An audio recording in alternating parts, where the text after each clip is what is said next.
Marcus Thompson walked down Main Street in his hometown of Millbrook for the first time in 8 years. The small coastal town looked almost the same as when he left. The same old buildings stood in their places. The same shops had their doors open. Even the same streetlights lined the road. But Marcus was not the same young man who had left this place all those years ago. Back then, Marcus was just an 18-year-old boy with big dreams and a strong heart. He wanted to serve his country and make his family proud. Now at 26, he was a decorated Navy SEAL veteran who had seen things most people could never imagine. His broad shoulders carried the weight of 8 years of military service. His dark eyes held stories of battles fought in faraway lands. His hands, once soft from youth, were now strong and scarred from years of training and combat. Marcus had been home for 3 weeks now. Every morning he woke up early out of habit. Every night he found it hard to sleep. The quiet of his small apartment felt strange after years of military bases and deployment sites. He missed his team, his brothers in arms who understood him without words. Here in Millbrook, he felt like a stranger in his own hometown. His mother, Sarah Thompson, was happy to have her son back home. She cooked his favorite meals and asked careful questions about his time in the military, but Marcus could see the worry in her eyes. She noticed how he jumped at sudden sounds. She saw how he always sat with his back to the wall in restaurants. She knew her boy had been through things she could never understand. On this Friday evening, in late September, Marcus decided he needed to get out of his apartment. He had been staying inside too much, only leaving for grocery shopping or visits with his mother. He remembered O'Malley's pub from his teenage years. It was a local place where people went to relax and have a good time. Maybe, he thought, it would be nice to have a beer and see some familiar faces.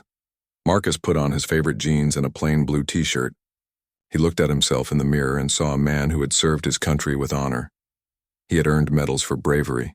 He had saved lives. He had completed missions that others thought impossible.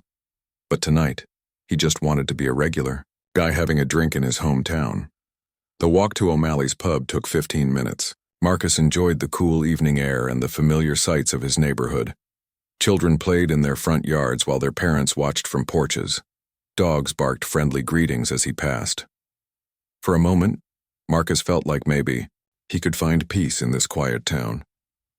O'Malley's pub sat on the corner of Main Street and Oak Avenue. It was a red brick building with green shutters and a wooden sign that had been there for 30 years. Through the windows, Marcus could see the warm glow of lights inside. He could hear laughter and conversation. It looked welcoming and comfortable. When Marcus pushed open the heavy wooden door, a bell chimed above his head. The pub was busier than he expected for a Friday night. Most of the tables were full and several people stood around the bar area. The smell of grilled food and beer filled the air. A television above the bar showed a football game, and some customers cheered at the plays. Marcus found an empty stool at the far end of the bar. He sat down and looked around the room. Some faces looked familiar, but he could not remember names. 8 years was a long time, and people change. The bartender, a man with gray hair and a thick mustache, approached him slowly. "What can I get?" "You?"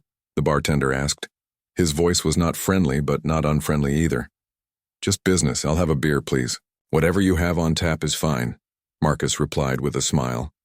He was trying to be polite and friendly. The bartender poured the beer and placed it in front of Marcus without saying another word. He walked away quickly to serve other customers. Marcus took a sip of his beer and watched the football game on television. He was just happy to be around people, even if he was sitting alone. But Marcus began to notice something that made him uncomfortable. People were looking at him. Not quick glances, but long stares. He heard whispers from tables behind him. A group of men at a nearby table kept pointing in his direction and talking quietly among themselves. Marcus had faced this kind of situation before. As a black man, he knew that some people made quick judgments about him before they knew anything about who he was. But it had been different in the military. There, people cared about how well you did your job, not the color of your skin. His SEAL teammates had been like family to him, black, white, Hispanic, Asian. It did not matter. They were all brothers fighting for the same cause. Here in O'Malley's pub, Marcus felt the old familiar weight of being judged. He tried to ignore the stares and focus on his beer. He watched the football game and tried to relax, but the whispers got louder and more people began to look his way. A woman at a table near the window spoke loudly enough for Marcus to hear. "I don't like the look of that one. He doesn't belong here." Her friends nodded in agreement and continued to stare at Marcus. Marcus felt his jaw tighten. He had spent 8 years defending people's right to feel safe in their own country. He had missed family gatherings, birthdays, and holidays to serve overseas. He had put his life on the line for strangers who would never know his name. And now, sitting in a pub in his own hometown, he was being treated like a threat. The bartender came back to his end of the bar, but did not ask if Marcus wanted another beer.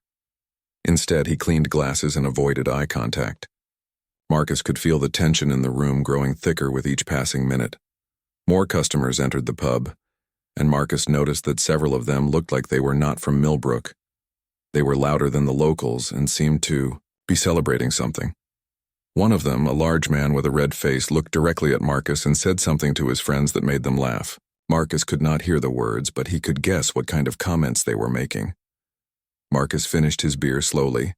He had hoped for a peaceful evening, but it was clear that would not happen. He placed money on the bar to pay for his drink and was getting ready to leave when he heard heavy footsteps approaching behind him. He turned around to see Patrick O'Malley himself walking toward him. O'Malley was the owner of the pub, a man Marcus remembered from his youth. O'Malley was bigger now, with gray in his red hair and more lines on his face, but his eyes held the same hard look that Marcus remembered. Marcus could tell that this conversation was not going to be friendly. The room grew quiet as people sensed that something important was about to happen. The football game continued on television, but no one was watching anymore. All eyes were on Marcus and O'Malley. Marcus straightened his shoulders and prepared for whatever was coming next. He had faced enemy soldiers in combat zones, but somehow this moment felt just as dangerous. This was his hometown, the place where he was supposed to feel safe and welcome. But as O'Malley approached with determination in his step, Marcus realized that coming home might be the hardest battle he had ever faced. Patrick O'Malley stopped right in front of Marcus, close enough that Marcus could smell the beer on his breath. The pub owner was a big man, taller than Marcus and much heavier. His red face showed anger, and his small eyes stared at Marcus with clear dislike. The entire pub had gone quiet. Even the group of loud strangers stopped talking to watch what was happening. "We need to talk," O'Malley said in a voice loud enough for everyone to hear. He crossed his thick arms over his chest and looked down at Marcus like he was looking at something dirty on his shoe. Marcus stayed calm, just like his military training had taught him. He had learned to control his emotions in dangerous situations. He kept his voice steady and respectful. "Is there a problem, sir?" O'Malley laughed, but it was not a friendly laugh. "Oh, there's a problem, all right. You're the problem." He looked around the room at his customers, making sure everyone was listening. "Some of my regular customers have complained about you. They don't feel comfortable with you being here." Marcus felt his heart start to beat faster, but he kept his face calm. "I haven't done anything wrong. I just ordered a beer and minded my own business." "Maybe that's true," O'Malley said, shrugging his shoulders. "But this is my place, and I decide who gets to stay and who has to go. And I'm telling you to go." The words hit Marcus like a punch to the stomach. He looked around the room at all the faces staring at him. Some people looked embarrassed, others nodded in agreement with O'Malley. A few seemed to enjoy watching Marcus get humiliated. But nobody spoke up for him. Nobody said that what was happening was wrong. Marcus thought about all the nights he had spent in dangerous places, protecting people he had never met. He remembered the missions where he and his team had risked their lives to keep Americans safe. He thought about his SEAL brothers, men of all colors who had accepted him as family. They had never cared about the color of his skin. They only cared about whether he could do the job. "Sir, I'm a veteran," Marcus said quietly. "I served 8 years in the Navy SEALs. I just came home 3 weeks ago." O'Malley's expression did not change. If anything, he looked more annoyed. I don't care if you're the president himself. This is my business and I want you out. A man at a nearby table called out, "Yeah, find somewhere else to drink." Other voices joined in with agreement. Marcus felt surrounded by hostility and hate.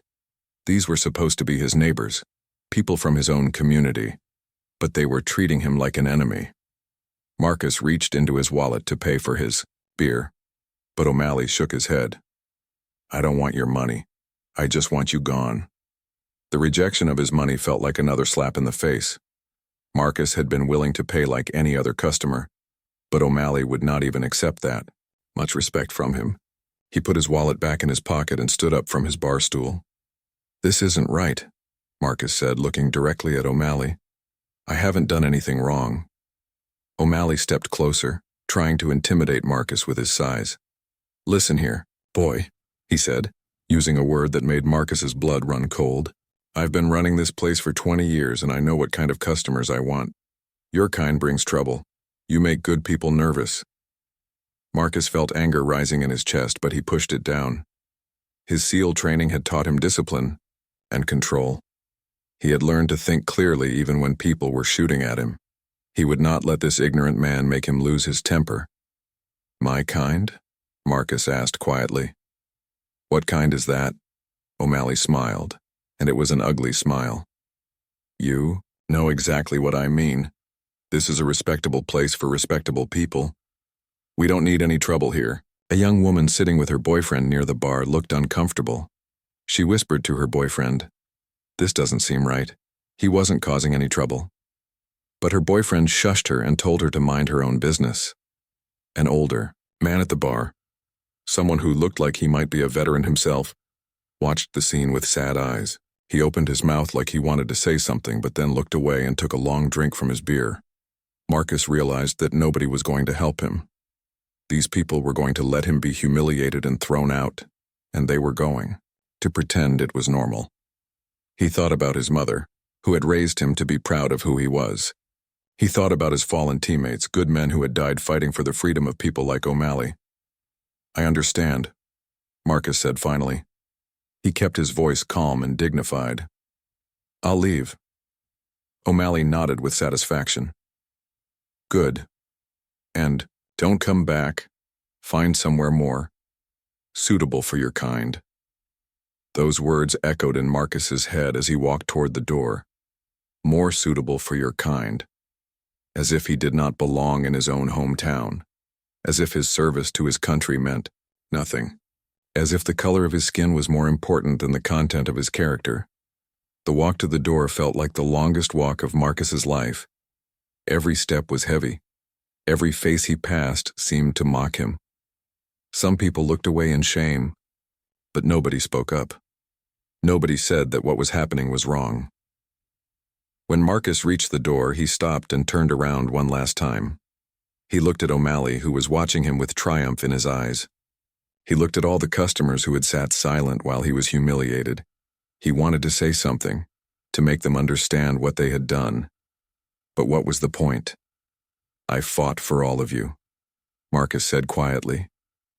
His voice was not loud, but in the silent pub, everyone heard him clearly. "I put my life on the line for people I never met, including everyone in this room. I've been shot at, blown up, and nearly died more times than I can count. All so you could sit here safely and drink your beer." O'Malley's face got redder. "Nobody asked you to do that." Marcus nodded slowly. "You're right, nobody asked me. I did it because I believed it was the right thing to do. I did it because I love this country, even when this country doesn't love me back." He pushed open the door and stepped out into the cool night air. Behind him, the pub stayed silent for a long moment, before the conversation slowly started again. Some people felt guilty about what they had witnessed. Others were already forgetting about it and moving on with their evening. Marcus walked to his car with his head held high. He had been humiliated, but he had not lost his dignity. He had been rejected by his own community, but he knew who he was. He was a warrior, a protector, a man who had served with honor. As he drove home through the quiet streets of Millbrook, Marcus felt more alone than he had ever felt in his life. Not even in the most dangerous combat zones had he felt this. Isolated.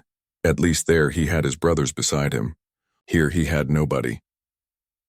What Marcus did not know was that this night was far from over. What Marcus did not know was that news of what happened at O'Malley's pub was already starting to spread. What Marcus did not know was that his brothers in arms were about to learn what had happened to one of their own. The humiliation was complete, but the story was just beginning. Marcus woke up on Saturday morning feeling heavy in his heart. He had barely slept after the terrible night at O'Malley's pub. Every time he closed his eyes, he could see the faces of people watching him get thrown out. He could hear O'Malley's ugly words echoing in his mind. He sat on the edge of his bed and wondered if coming home had been a mistake. He made coffee and sat on his small porch, looking out at the quiet street. It was early morning and most people were still sleeping. Marcus liked this time of day when everything was peaceful. He sipped his coffee and tried to push away the angry feelings from the night before. He told himself that he should just forget about what happened and move on. But forgetting was not going to be easy. Marcus felt hurt in a way that was different from physical pain. In the military, if someone got wounded, the whole team worked together to help them heal. Here at home, he felt like he was bleeding inside and nobody cared enough to help. His phone started ringing at 7:30 in the morning. Marcus looked at the screen and saw a familiar name, Jake Rodriguez. Jake had been on Marcus's SEAL team for 3 years. They had gone through some of the most dangerous missions together. Jake was like a brother to him. Marcus, man, what the hell happened last night? Jake's voice was full of anger and concern. Marcus was confused. What do you mean? How did you hear about anything? It's all over the veteran forums, brother. Someone posted about what happened at that bar. The whole story is online. Every SEAL who ever served with you is talking about it.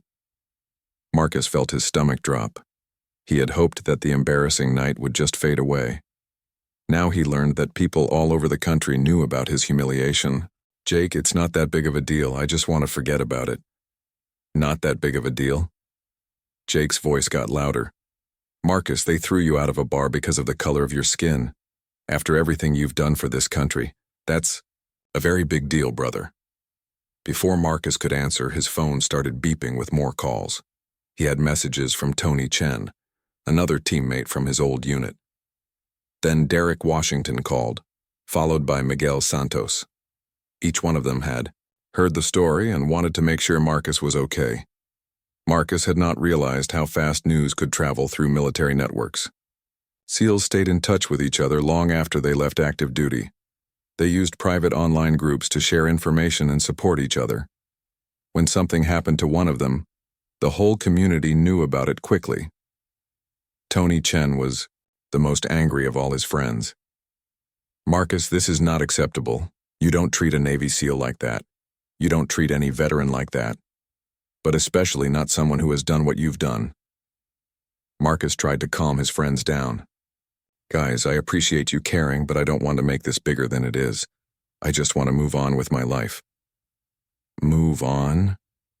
Derek Washington's voice was full of disbelief. Marcus, you can't just let people disrespect you like that. You can't let them think it's okay to treat veterans this way. While Marcus was talking to his friends, more calls and messages kept coming in. SEALs from different units, men he had served with years ago, were reaching out. Some were still active duty, others had been retired for years. But they all had the same message. What happened to Marcus was wrong, and they wanted to help. Around noon, Marcus got a call that surprised him more than all the others. Lieutenant Commander Sarah Mitchell was calling. She had been Marcus's commanding officer during his last deployment. She was still active duty and stationed at a base about 2 hours away from Millbrook. Marcus, I heard what happened, she said, in her calm, professional voice. How are you holding up? I'm fine, ma'am. Just trying to put it behind me. Well, that's good to hear. But I want you to know that several of your former teammates are planning to visit you today. They're worried about you, and they want to show their support. Marcus felt a mix of emotions. He was touched that his military family cared so much about him, but he was also worried about what might happen if a bunch of angry SEALs showed up in Millbrook. Ma'am, I don't want any trouble. I don't want anyone to get in trouble because of me. Marcus, nobody is planning to cause trouble, but your brothers want to stand with you. They want the people in your town to see that you're not alone, that you have a family who respects and supports you. Lieutenant Commander Mitchell explained that word had spread throughout the SEAL community faster than anyone expected. The story had been shared on military websites and veteran forums. SEALs from all over the region were making plans to drive to Millbrook. Some of these men have families and jobs, she continued. But they're taking time off to come see you. That should tell you how much you mean to them. Marcus felt tears in his eyes. In the military, he had never doubted that his teammates had his back. But being home had made him feel so alone that he had forgotten what it felt like to have that kind of support. His phone kept ringing throughout the afternoon. Master Chief Petty Officer Johnson called from California. Sergeant Martinez called from Texas. Even guys he had only served with briefly were reaching out to offer their support. Each call made Marcus feel stronger. These men knew him for who he really was. They had seen him in action. They knew his character, his courage, and his dedication. Their opinions mattered more than the ignorant words of people like Patrick O'Malley. Around 4 o'clock, Jake Rodriguez called again. Marcus, I'm about 3 hours away from you right now. Tony is driving down from Boston. Derek is coming from Virginia. We should all be there by tonight. Jake, you don't need to do this. It's a long drive just to check on me. Brother, we're not just checking on you. We're making a statement. We're showing your hometown that Marcus Thompson is not alone, that he has a family who will stand with him. As the day went on, Marcus learned that more than 20 SEALs were planning to visit Millbrook. Some were driving hundreds of miles. Others were flying in from different states. They were all coming to support their brother.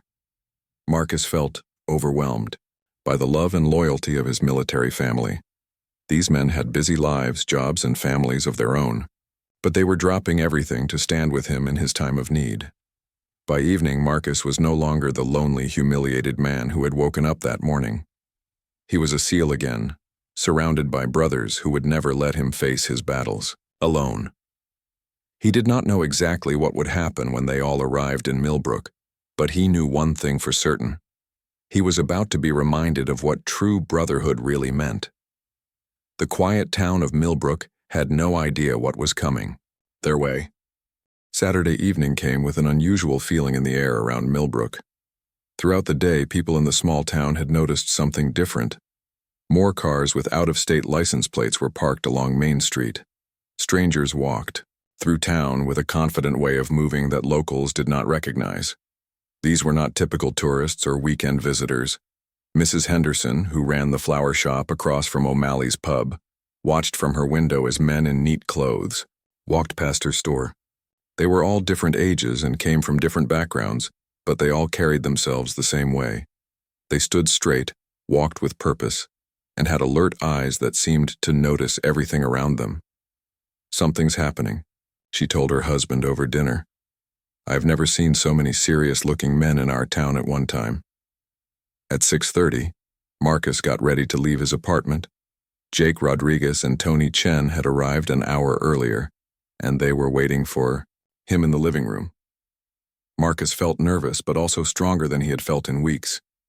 His brothers were here, and that changed everything. You ready for this? Jake asked, adjusting his clean shirt. Like Marcus, he was dressed simply but looked sharp and professional. As ready as I'll ever be, Marcus replied. He looked at his two friends and felt grateful. They had driven hundreds of miles just to stand with him. Tony smiled and put his hand on Marcus's shoulder. Remember, we're not going there to cause trouble. We're going there to show respect and dignity. We're going to show them what real men look like. As they walked toward O'Malley's pub, Marcus was amazed by what he saw. Standing outside the pub were faces he recognized from different parts of his military career. There was Sergeant Williams, who had served with him in Afghanistan, Master Chief Thompson, who had been his instructor during SEAL training, Lieutenant Commander Martinez, who had led some of their most dangerous missions. But it was not just the familiar faces that amazed Marcus. It was how diverse the group was. There were black SEALs, white SEALs, Hispanic SEALs, and Asian SEALs. There were officers and enlisted men.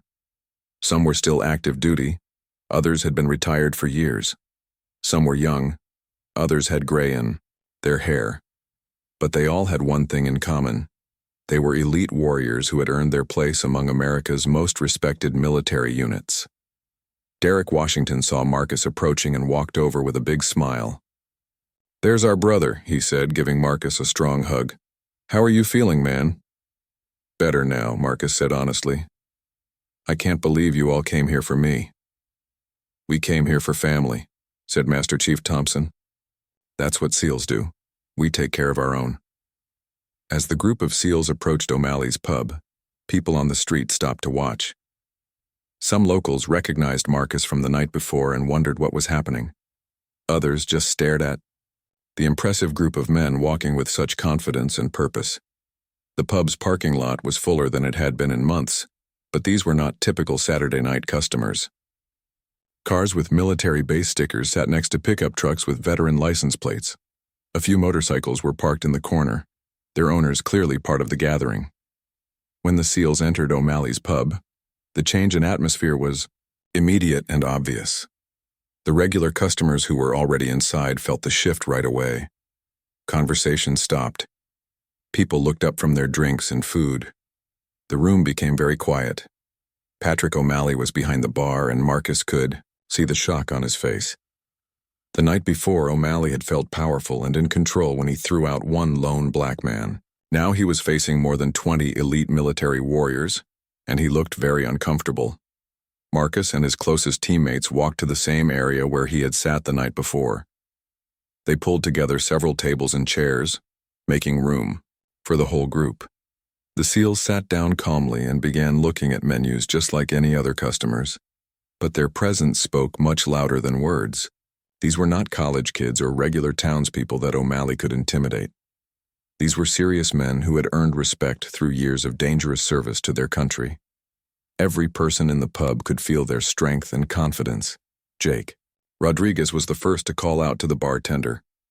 "Excuse me, sir, could we get some menus over here? We'd like to order some food and drinks." O'Malley stood frozen behind the bar. He looked at Marcus, then at all the other SEALs, then back at Marcus. His face was red, but this time it was not from anger. It was from embarrassment and fear. The other customers in the pub were also staring. Some looked curious, others looked nervous. A few seemed to understand what was happening and looked ashamed of what they had witnessed the night before. Lieutenant Commander Martinez, who was still in active duty, stood up and addressed the room in a calm, professional voice. "Good evening, everyone. We're here tonight to support our brother, Marcus Thompson, who was treated poorly in this establishment last night." The room became even quieter. People looked at each other, not sure what to expect next. "Marcus is a decorated Navy SEAL veteran who served our country with honor for 8 years, Martinez continued. "He has been in combat zones, saved lives, and put himself in danger to protect American freedom. He deserves the same respect as any other veteran and the same service as any other customer." An elderly man at a corner table stood up slowly. He was wearing a baseball cap that said Korea Veteran on it. He walked over to Marcus's table with slow, careful steps. "Son," the old veteran said to Marcus, "I want to apologize for what happened to you last night. I was here and I should have spoken up. That wasn't right and I'm sorry." Marcus stood up and shook the old man's hand. "Thank you, sir. That means a lot to me." The Korean War veteran looked around the room at all the SEALs. "I fought in Korea 60 years ago. I know what it means to serve your country. These young men here, they're the real heroes. Anyone who can't see that is blind." As the evening continued, something beautiful began to happen. The SEALs did not act angry or aggressive. Instead, they were polite, respectful, and friendly. They talked with local customers, sharing stories about their service and their brotherhood. They showed everyone in the pub what real strength looked like. A young college student approached their table and asked questions about military life. He was amazed to learn about the training, the missions, and the bonds between teammates. He had never met real SEALs before, and he was impressed by their professionalism and humility. Even some of the customers who had been hostile the night before began to see Marcus differently. They watched him interact with his teammates and saw the respect these elite warriors had for him. They began to understand that they had judged him wrongly. Patrick O'Malley watched from behind the bar as his pub was transformed. He saw the dignity and class of these military men. He saw how they treated each other with respect, regardless of their race or background. Most importantly, he saw Marcus Thompson not as a threat to be removed, but as a leader among leaders. The atmosphere in O'Malley's pub had completely changed from the night before. Instead of fear and hatred, there was respect and understanding. The SEALs had not come to cause trouble or seek revenge. They had come to show their hometown that Marcus Thompson was not alone, and that he had earned the loyalty of some of America's finest warriors. As the evening continued at O'Malley's pub, something magical was happening. The SEALs were not just sitting together at their tables. They were talking with local customers, sharing stories, and showing everyone what true brotherhood looked like. The atmosphere in the pub was completely different from the night before. Sergeant Williams was talking with a group of local mechanics about his time in Afghanistan. He explained how the military had taught him skills that helped him in civilian life. The mechanics were fascinated by his stories and impressed by his humble way of talking about his service. At another table, Master Chief Thompson was chatting with a young mother who had brought her teenage son to the pub for dinner. The boy was thinking about joining the military after high school, and Master Chief Thompson was giving him honest advice about what military life was really like. The most important thing, Thompson told the young man, is that we're all family in the military. It doesn't matter where you come from or what you look like. If you work hard and have honor, you'll always have brothers who will stand with you. The teenager looked over at Marcus, who was laughing with his teammates at a nearby table. Is that why you all came here tonight? Because Mr. Thompson is your brother? That's exactly right, Thompson said with a smile. Marcus is one of the best men I've ever served with. When someone treats our family badly, we come together to support each other. Patrick O'Malley had been watching everything from behind the bar. He saw how respectfully the SEALs treated his other customers. He saw how they included local people in their conversations.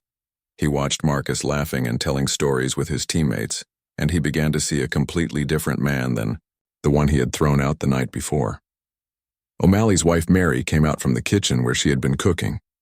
She had heard about what happened the night before, and she was not happy with her husband.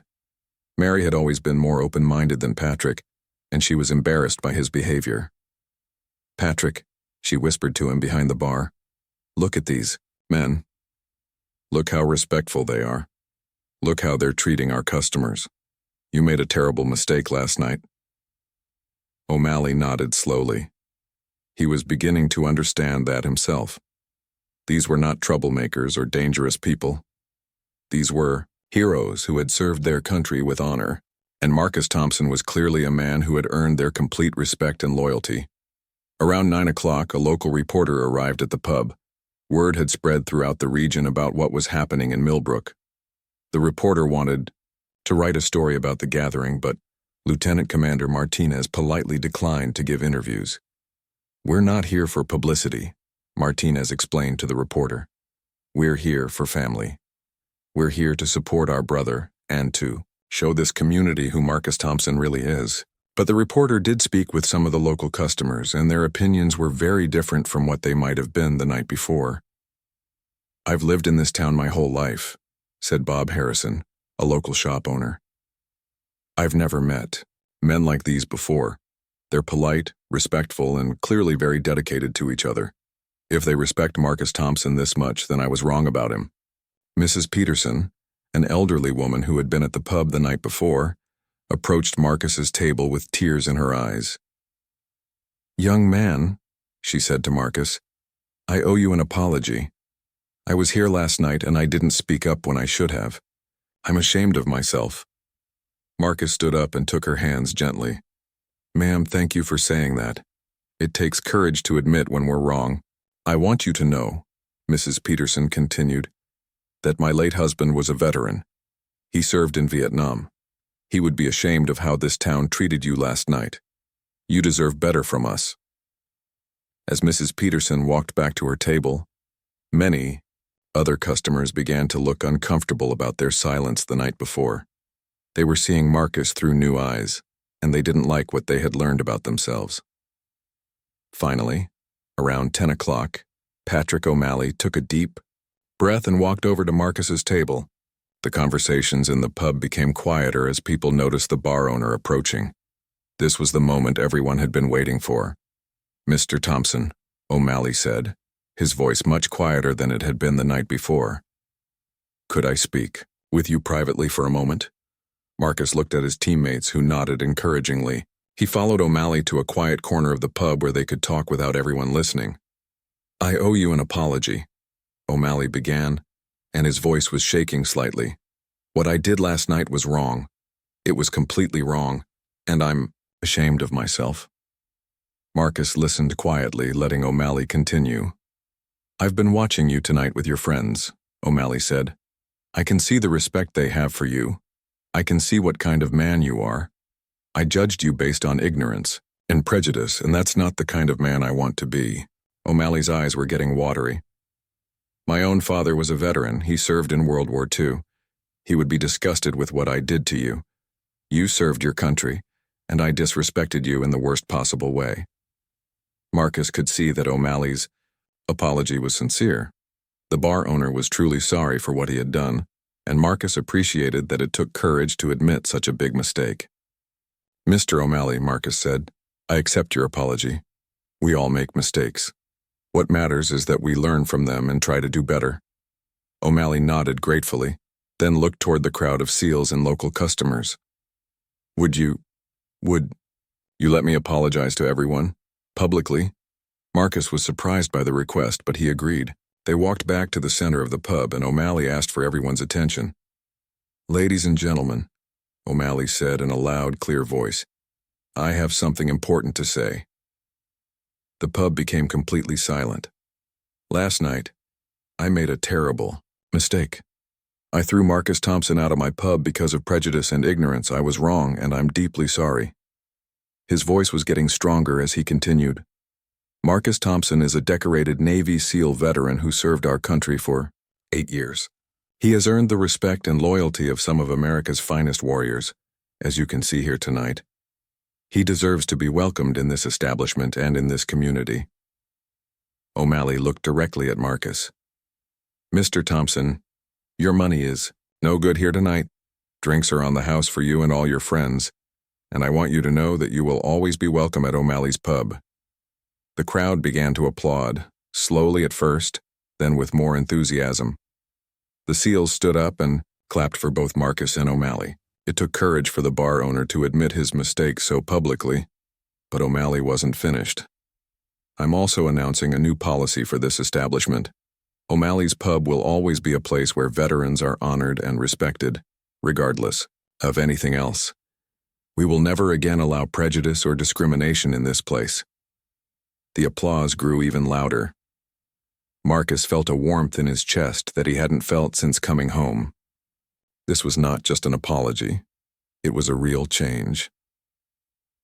As the evening wound down, people began to leave the pub with smiles on their faces and new understanding in their hearts. The SEALs said their goodbyes to Marcus, knowing that their brother was no longer alone in his hometown. Jake Rodriguez was the last to leave. "You good, brother?" he asked Marcus. "Yeah," Marcus said, looking around the pub that had welcomed him back. "I'm good." The story of that evening spread far beyond Millbrook. It became a reminder that people can change, that communities can learn, and that brotherhood is stronger than hatred. Marcus Thompson had walked into O'Malley's pub 2 nights earlier as a lonely veteran facing discrimination. He was leaving as a respected member of his community, surrounded by the love of his military family and the newfound respect of his neighbors. Most importantly, Patrick O'Malley had learned that a person's worth is not determined by the color of their skin, but by the content of their character and the courage of their service. And Marcus Thompson had plenty of both.